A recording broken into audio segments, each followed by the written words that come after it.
कुरुक्षेत्र जहाँ की धरती खून से लाल हो चुकी थी, जहाँ सगे भाई एक दूसरे की छाती में तलवार उतार रहे थे, जहाँ हर पल कोई न कोई माँ का लाल मर रहा था, और उसी रणभूमि पर उस दिन एक प्रतिज्ञा पूरी हुई।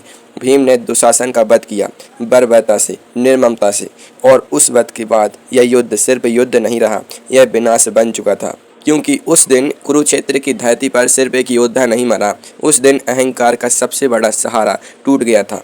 दुशासन, जिसके इन्हीं हाथों ने कभी द्रौपदी माँ का चीर खींचा था, आज वही हाथ कटकर धरती पर पड़ा था। रणभूमि में हवाएं तेज चल रही थीं, सैनिकों के दिल कांप रहे थे। तभी वहां पहुंचा अश्वत्थामा दुशासन के वध का शोक मनाने।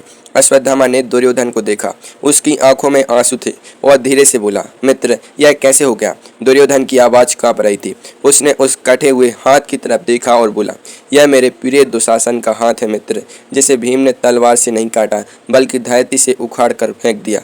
अश्वत्थामा ने एक लंबी सांस ली और बोला, हाँ, मैंने भी वो दृश्य देखा था युवराज, इसलिए मैं तुमसे कहता हूँ, पांडवों से संधि कर लो। बस इतना सुनते ही दुर्योधन की आंखों में आग जल उठी। संधि? वो गरजा, मेरे भाई का खून अभी सूखा भी नहीं है और तुम मुझसे संधि की बातें कर रहे हो?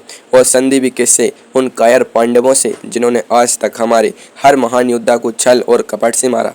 दुर्योधन रुका नहीं। हे अश्वत्थामा, तुम्हें तो मृत्यु छू भी नहीं सकती, तुम अमर हो, फिर तुम कायरों जैसी बातें क्यों कर रहे हो? तुम उनसे संधि करना चाहते हो जिन्होंने हमारे पितामह को छल से मारा, जिन्होंने आचार्य द्रोण को छल से मारा। क्या तुमने उन्हें क्षमा कर दिया? क्या तुम अपने पिताश्री का वध भूल गए हो? यह सुनकर अश्वत्थामा की आंखें भर आईं।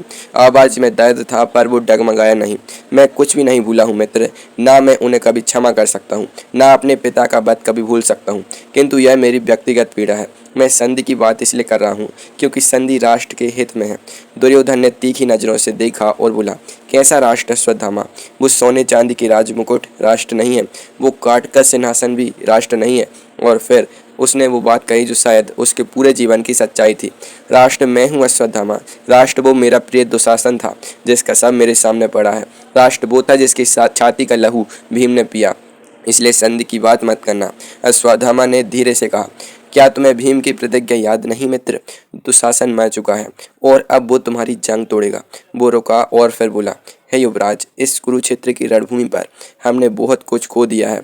पितामह भीष्म गए, गुरु द्रोण गए, प्रिय दुशासन गया, और ना जाने कितने अनगिनत वीर योद्धा मारे गए। हे राजन, अब जो बचा है वो सिर्फ आपकी जिद है।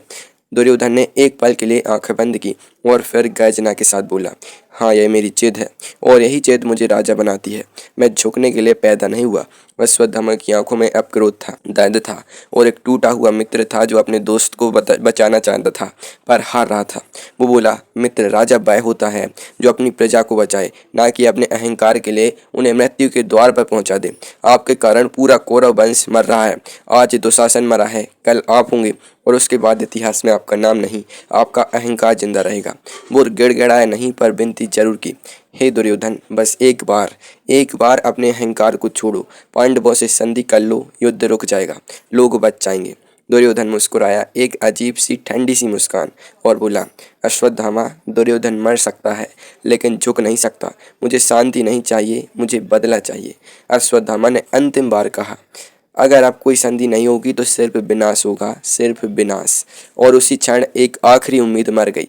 जहाँ एक सच्चे मित्र ने अपने राजा को बचाना चाहा, लेकिन राजा ने अपने अहंकार को चुना। यह छोटा सा संवाद हमें एक बहुत बड़ी सीख देता है कि कभी कभी हमें दुश्मन की जरूरत ही नहीं होती, हमारा अपना अहंकार ही सब कुछ खत्म कर देता है।